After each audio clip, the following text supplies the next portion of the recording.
So this is basically the layout of the course. Oops, and animation should have not shown these 3 dates on the left, but it's okay. So 6 weeks of RM course and 6 BP assignments that you have in front of you.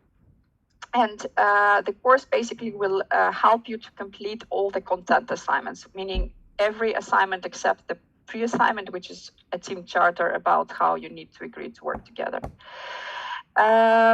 So today we're really targeting to talk about almost everything that you need to do in your BP assignment, because of course it's introduction lecture, it's a bit more generic, we'll cover the whole research cycle, but the focus of it really will be, I think, on the project design, because this hopefully will help you to identify which design, maybe not of course yet you will know for sure, but at least you will have some consideration of what is there for you to work with.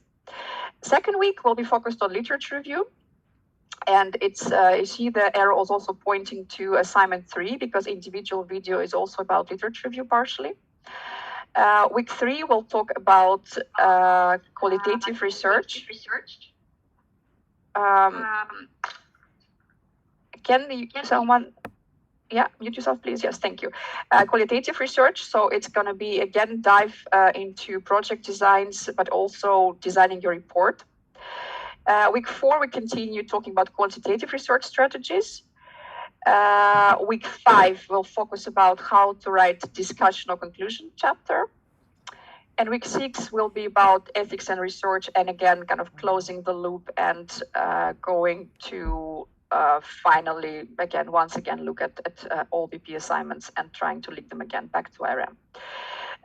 So if I look now at the dates of the course, you see that we are now at the end of February. And IRM is a very short course, so by the end of March, we are done. And BP assignments, you will really start delivering them, let's say, towards the end of March, and they go all the way till the end of June. So it's important for you to remember and to understand that the materials that you are learning now will be relevant for you in the next months. Yeah, so whenever you work on your, let's say, report or conclusion chapter, you need to remember that, hey, we had a lecture on this in March. I need to open my slides, I need to open my notes, and then there is something that's relevant for me and helpful for me to work on my assignment. Yeah, so there is a time gap, but this is how the, let's say, teaching process is designed, and what we're learning now is relevant for you in the months going forward. We also are sharing every week the materials that we have with your bachelor project supervisors. So they are informed about what's going in RM, and we expect that if they choose and if they feel it's necessary, they will have a look so they know what you have learned. Yeah, so there is certain, let's say, alignment between two courses in this aspect as well. And then one more thing is about, of course, why we're doing research methods course again, because you had quite intense and extensive research project course already in year 2, but there's always more to add, yeah, because research is something that I think is hard to exhaust. So we are really building on research project. We're not repeating research project course, yeah, because we're introducing some additional types of research. We're introducing more knowledge about theory building and qualitative strategies. And we are really trying to bring it all to next level of detail and complexity that's required for your bachelor project. Another course you may think as relevant for you, but we are not going to explicitly refer to that, is statistics, is philosophy of science, maybe, because like that's kind of really the foundation, the background of research. Mathematics, of course, for those of you who are going to work with quant methods. And you also had such courses as spreadsheet modeling, quantitative decision making, and maybe also some really content courses, marketing management or innovation management. They will be relevant for different tracks, for different themes. Yeah, but again, it's important to understand that you are really almost at the end of your bachelor trajectory. So do try to think what I already know from the previous courses and what I can build on and refresh on to make my bachelor project successful. Yeah, there was a lot given to you, so try to use it. Now, what we would like to do now is do a little test and send you to Mentimeter. I need to go and activate the slide. 1 second, and then I'll go back to the.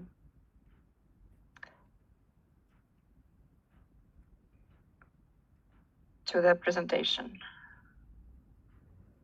Yeah, so let's see.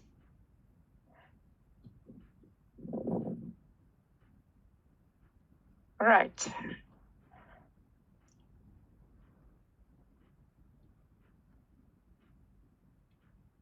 All right, there's, I would say, careful enthusiasm, and that's good.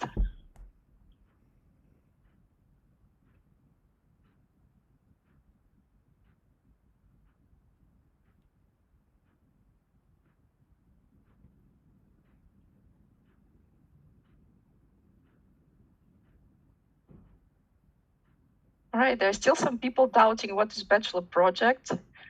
We did include this option as a joke, so we do hope that maybe you're choosing this option as a joke, or maybe it's indeed something that you still need to educate yourself a bit on, but you still have, I think, a couple days before your first meeting regarding the bachelor project is coming up, so that's also okay. But yeah, as expected, I would say, as expected that we do have majority, let's say, of students that feel you do know something, but you would like to know more. And that's essentially why we are here and why this course is in your program.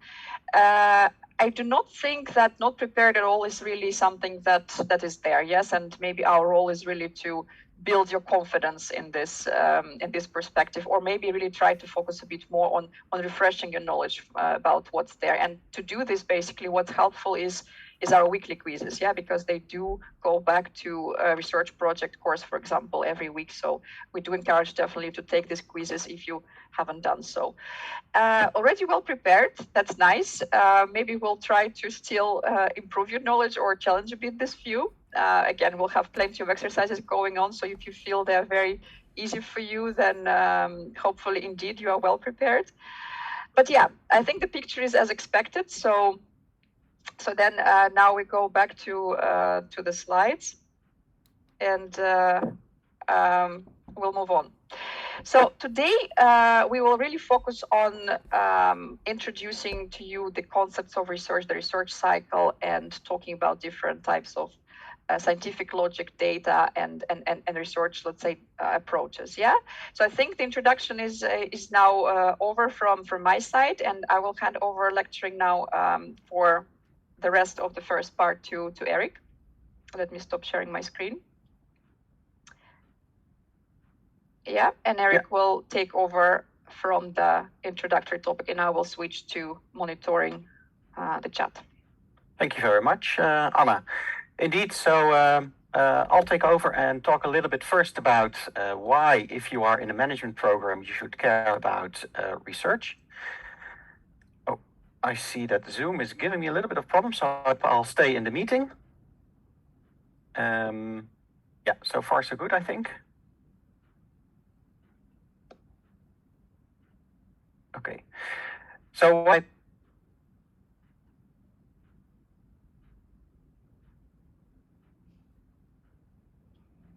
think we lost Eric for a second, but he should be back. That maybe is, we did test our mutual and screen sharing. It did work. But now I think he will be back in a meeting in a second. Sorry about that. And also, there is a question about will all sessions be plenary? Yes, they all are plenary. I will also answer to this, but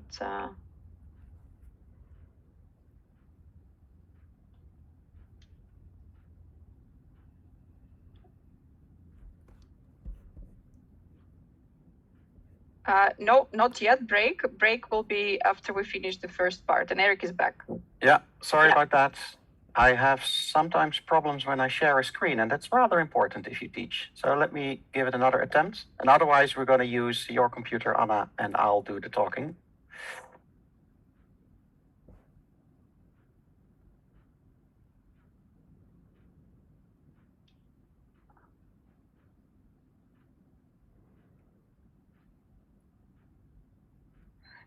No, I think we are a bit struggling with this, so maybe it's better if I keep sharing the screen. And we can keep talking.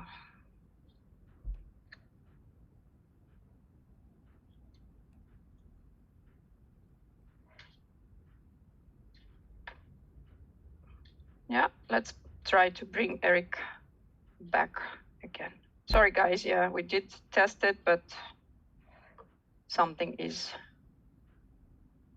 I am back. Yeah. Anna, if you share your slides, then I think that's safer. Okay. I think I did, right? So Yeah. you should be able to see. Yeah. Okay. Let's do this. So, yeah, let's go to the next one.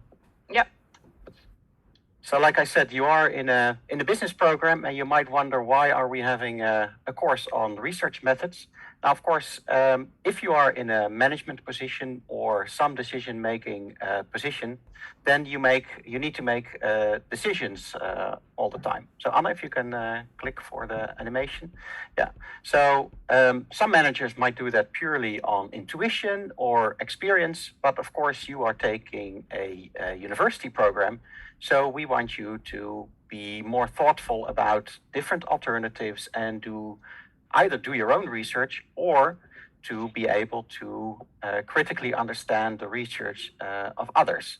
So if you need new knowledge to come to a good decision and to make such a thoughtful decision, it's really about understanding what research is, but also what good research is. And this is also something that we will touch upon next week when we talk about the literature. So there's basically these two principles of research that help you either do your own research or lead people to do the research for you, what we call commissioning, or to at least be able to understand the research that others have done. And we think it's very important that you do some of your own research and then you understand the quality criteria for good research. So we look at a couple of basic steps. And more about that also after the first break. You, of course, have to formulate that knowledge question, otherwise you don't know what to research. And you don't start simply out of the blue, but you first look at what has been done by others. So you have to collect the relevant knowledge that's already out there. Then there is the part that's really your own research, collecting new additional data, which you then have to analyze and interpret. And with good analysis of that data, you should be able to formulate the answer to that knowledge question. So let's have a look at a couple of examples of the knowledge questions and the management problems, the business problems that managers might be encountering. A very common one could be that you see sales declining for your firm, and that can be a big problem, and you need to ask yourself what's going on exactly. It could also be that people are leaving your organization, and what we call employee turnover. And they are leaving more than that new ones are coming in. And that, of course, is also a big challenge for organizations. You can, of course, replace leaving people with new people, but you would have to train them. You would first need to find them. So employee turnover can be a business problem that you want to look at. Also highly relevant is that you are being criticized for polluting the environment. And you can ask yourself a couple of questions of what exactly are we doing then? And is it really us or is it our business partners in the supply chain? Or another business problem could be that you have too much inventory, obsolete stock. If you have perishable inventory like frozen pizzas or other food items, you cannot keep them for too long. At some point, they reach the due date and you might have to throw them away. And that is, of course, a waste of money. So these business problems have to be translated into knowledge questions or research questions.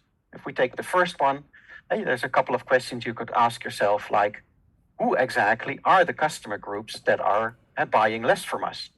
Overall sales may be declining, but you might want to know exactly which customer groups are buying less of our products. But you could also ask yourself another question, looking at our product portfolio, what are the features that are valued the most by our customers? That can help you then focus more on those product features, and you might solve the problem of declining sales. The problem with employee turnover, you might want to look at what are the factors that are driving employee loyalty. It's a knowledge question that could solve a little bit of the problem of that employee turnover seems to be very high. You could also, like we look at different customer groups, you could also look at different types of employees and maybe ask yourselves, are millennials more prone to leave than other employees? Looking at the example of the environment, and you might ask yourself the knowledge question, what is exactly the CO2 footprint of our own operations? Or how should we measure and report our impact? And for the final one, you might ask yourself, what is the optimal ordering policy? If we can do the ordering of our incoming goods in a better way, then we might also be left with less obsolete stock. Or if we're talking about refrigerated goods, how exactly are they being treated? And might that be part of the answer of why we have to throw away some of our stock? So on the left-hand side, it's really about larger business problems that you're facing, and then you have to unravel them. And then on the right-hand side, you see knowledge questions that you might need to answer in order to build a solution to your problem. And in the bottom, you saw a little note about how research projects sometimes uses slightly different terminology. Now, if we then go back to that previous slide where we have the 5 steps, you can see here how one of these knowledge questions, like for instance, what product features are valued the most by our customers, how you can then follow that knowledge question into all the different steps of doing research. So first, we go out there and we collect the relevant knowledge. This is something that we talk about next week. So we can find knowledge of others on how to study this question. And you could say that is methodological knowledge out there that I can look for and collect and then make my own research plan. And of course, I can use the existing literature to find out what would be a list of product features to look at. What did other researchers or other managers study before me, and how can I use that knowledge for my research project? Then, of course, I want to collect new data. So I need to first develop a strategy how to sample the respondents that are going to answer the questions about product features. And I need to design a survey, and I need to design a questionnaire, the exact list of questions for those respondents to rate different product designs. Now, for analyzing and interpreting such kind of data, conjoint analysis is a very specific method that you can use. So maybe in my step 2, I have found previous articles talking about conjoint analysis. I've decided, hey, that's a nice method for me to use. And now I'm using this method in my analysis of the data. And this helps you measure the utility of the different product features. And then, of course, I have to find the answer to my question. I have to rank product features and product designs based on that relative utility. So here you see how taking one knowledge question then brings you into some kind of waterfall going through all the different steps how to build a research project. I see the question in the chat, what is conjoint analysis? I'm not going to explain to you in detail, because if you think it's relevant for your bachelor project, of course, go and look it up. But this is a method that's used a lot in marketing to ask a group of people specific questions. So you give them designs of products and they compare which of the 2 designs they like best. And then conjoint analysis helps you unravel what the exact product features are that these consumers like. So it's a very specific method in marketing management. Okay. I think Marcelo has a very good question. At what stage do you develop a thesis? I think you mean bachelor project. After having the knowledge question or after collecting basic relevant knowledge? Yeah, I also saw, I think, a follow-up remark, hypothesis. Hypothesis, yeah. Potentially, yeah. So, yeah. Nice question. Maybe it's good for you to understand that not every study needs a hypothesis. We'll talk about that later on, but hypotheses are only used in theory testing studies.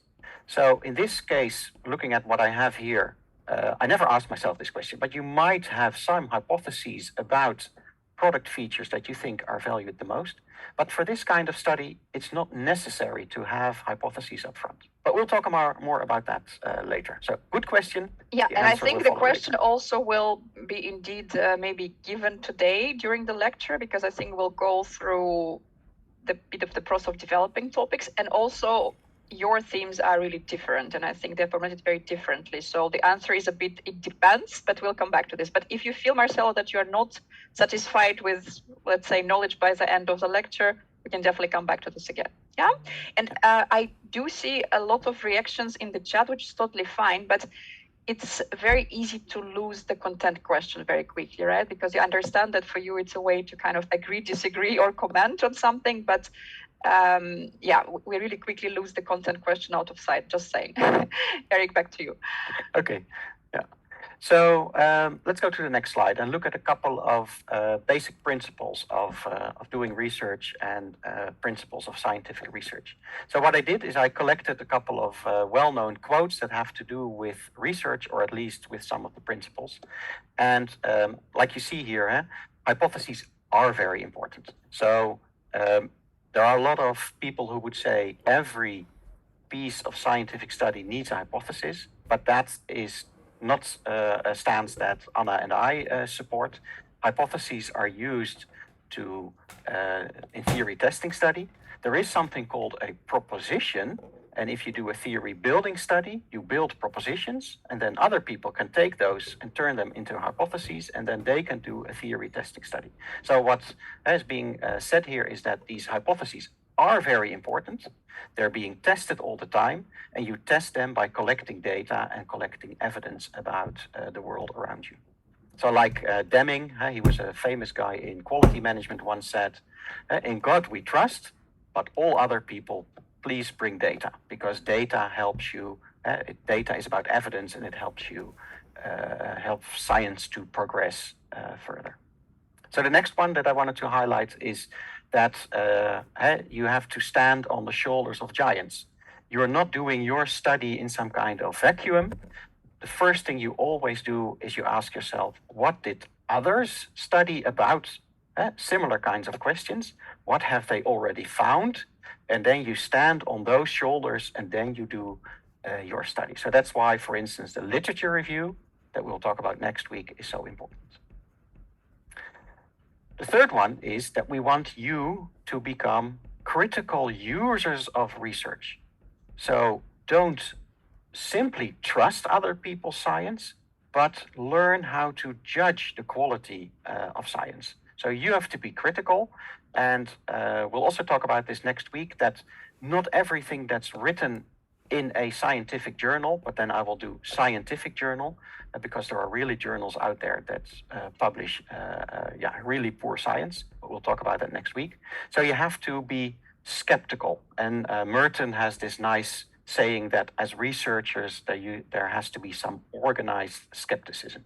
Also, always ask yourself, okay, do I trust what they are doing? Do I think they're doing high quality research?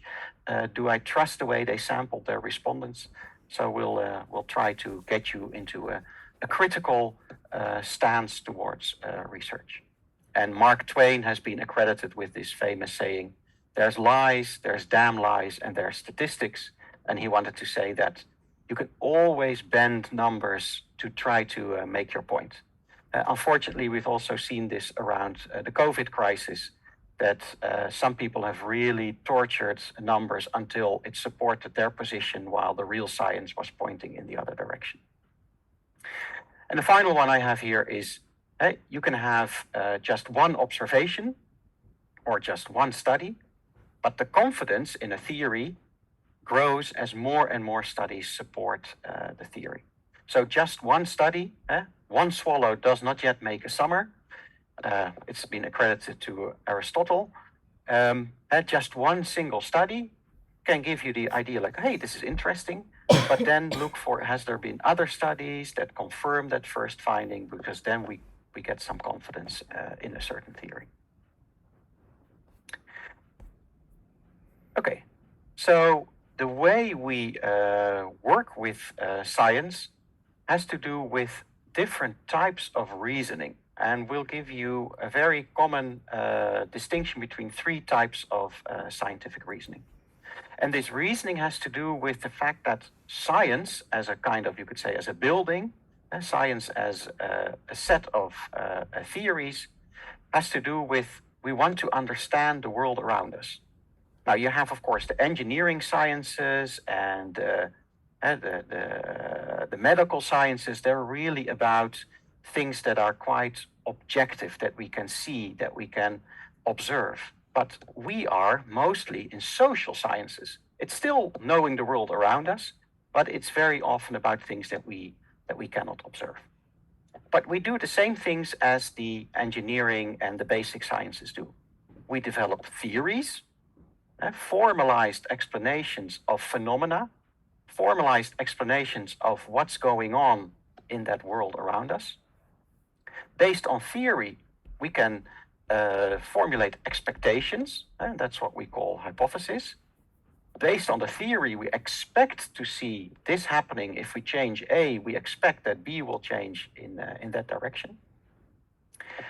Based on those expectations, we develop studies. So we'll talk about different research strategies. We might develop an experiment, we might develop a survey, we might do a couple of case studies. And by executing these research strategies, by executing these studies, we collect observations, and we collect data, and that data can then be used to test the hypotheses, but the data can also be used to develop new propositions. So we're actually not testing anything, but we're building theory.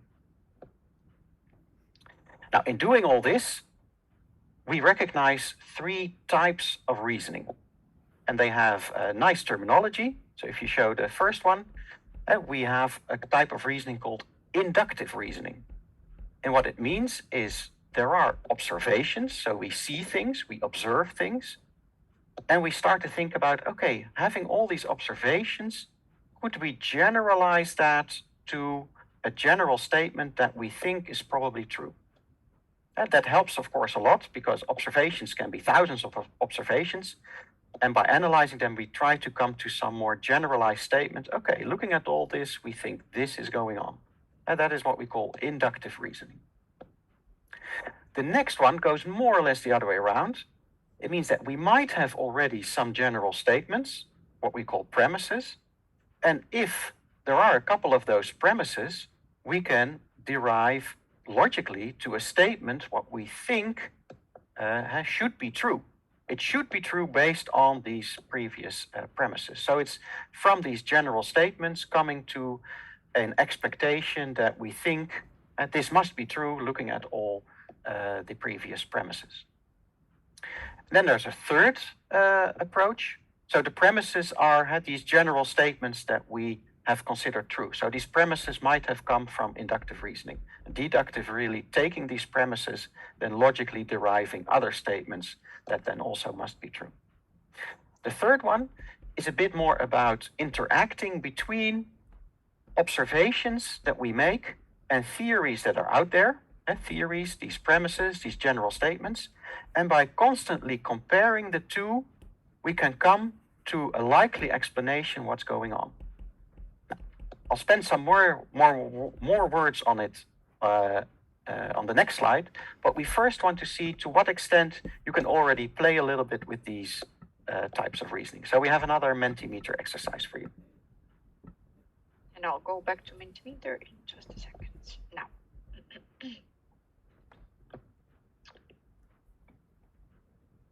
1 second, I need to revive my Mentimeter and yeah. So what we want to ask about is actually different types, different examples, and try to identify the type of scientific reasoning. But now should be working now. Yeah, so okay, which type of reasoning would you use to solve a world game? Induction, deduction, abduction? Can you share the answer slide with us? You don't see it? No, not yet. I'm looking at the QR code. Oh, okay. Sorry. I need to then do something else in the sharing screen. Maybe I shared, let me reshare my screen then. Share screen, screen 2. Then you should see it now. Yeah? Do you see it now? Yes, I do. Okay, perfect. Okay, nice. So we're talking about, I don't know how many of you play Wordle. I was very enthusiastic in the beginning. I stopped playing it. I think I told myself after a streak of 100, I would stop. So I was really a fanatic Wordle player. But the question is, what kind of scientific reasoning would you use when playing a Wordle game? And it was, I think, the most difficult question that we put the first one. And it's also interesting, your answers, because the real correct answer would be abduction, and it's interesting that that has the lowest score of the answers. But we'll first take the 3 questions, and then I'll explain why this is abduction. I think that works best. Yeah, and I think there was also a question now in the chat that what's about the surprising fact. So I think abduction is indeed the most tricky one, so we'll stop on it in a bit, yeah?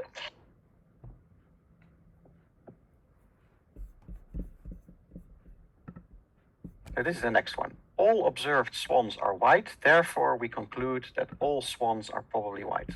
What kind of reasoning is that?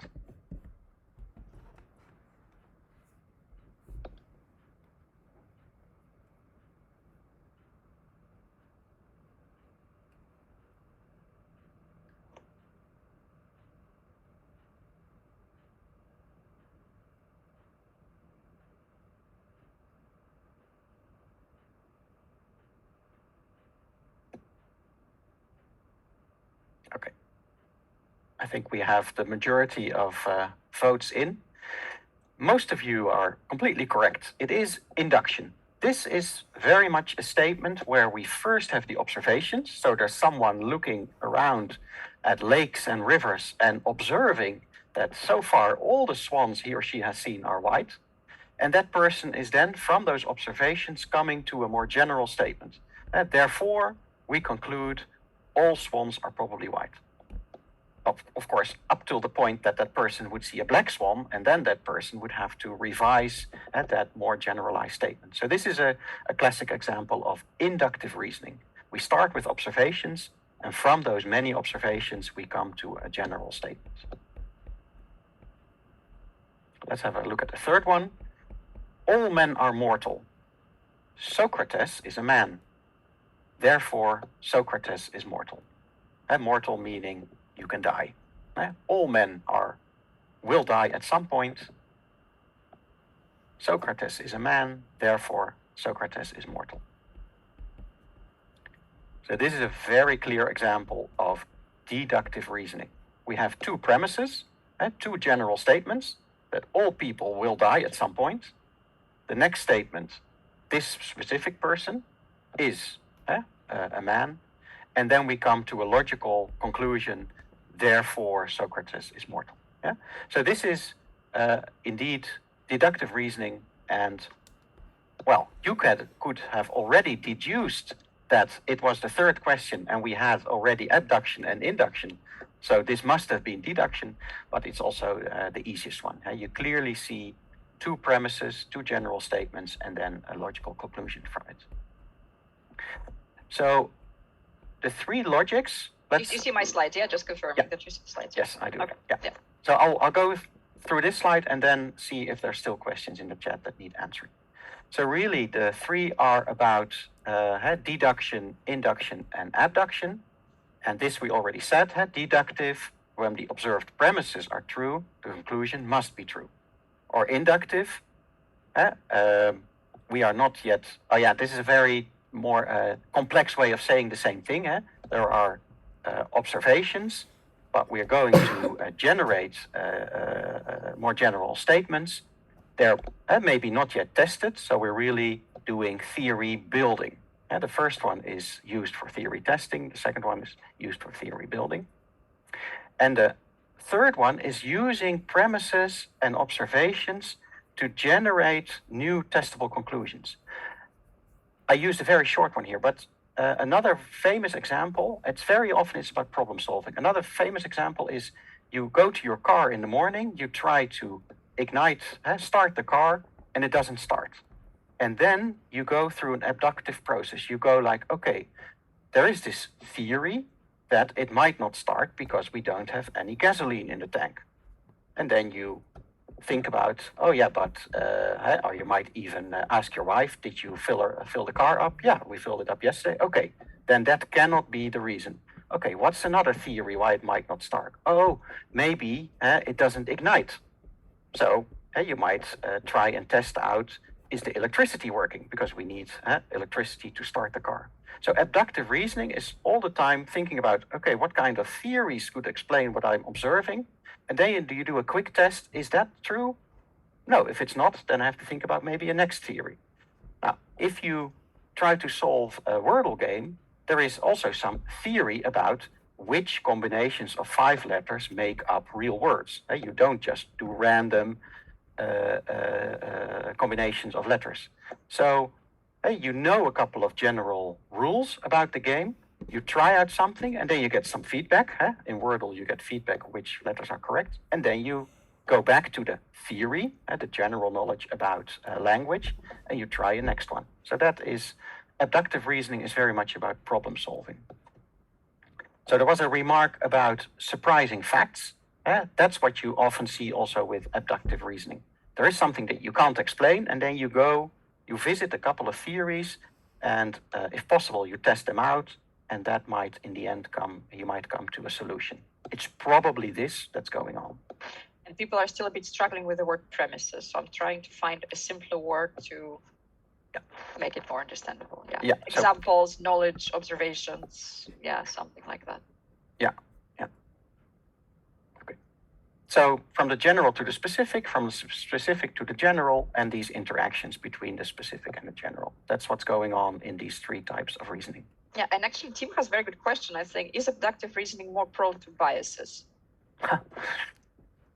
Well, let me first say that research is never free of biases. So whatever reasoning is going on, there might still be biases. For instance, with deductive reasoning, there might be a bias that you have limited view on all the theories out there. So there might be a bias that you just pick the very first general statement that you can find and then think that that is the general premise out there.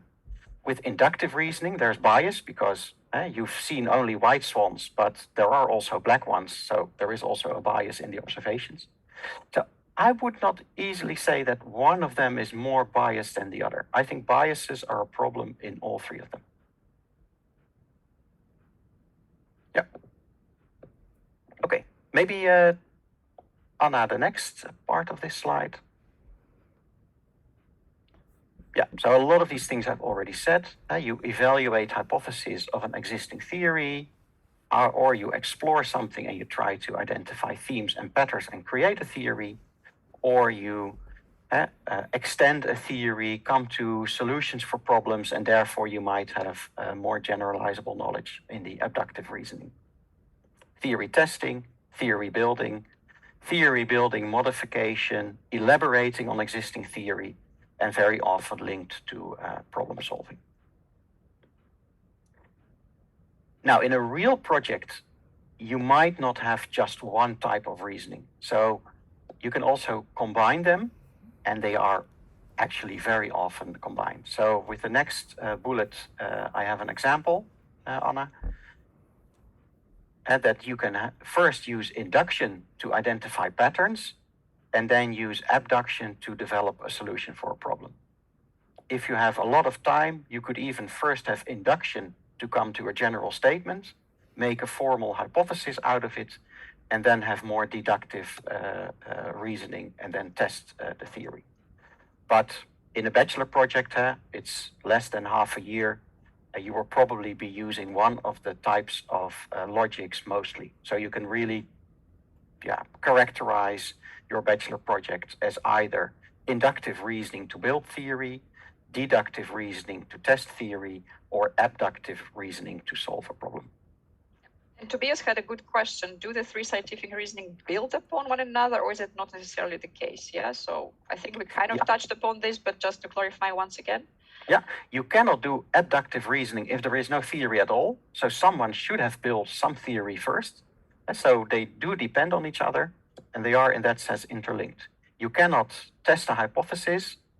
Well, a lot of hypotheses are based on observations. So someone has done inductive reasoning, and then later on, someone else does a theory testing study. So yes, they are very much interrelated and they build on each other.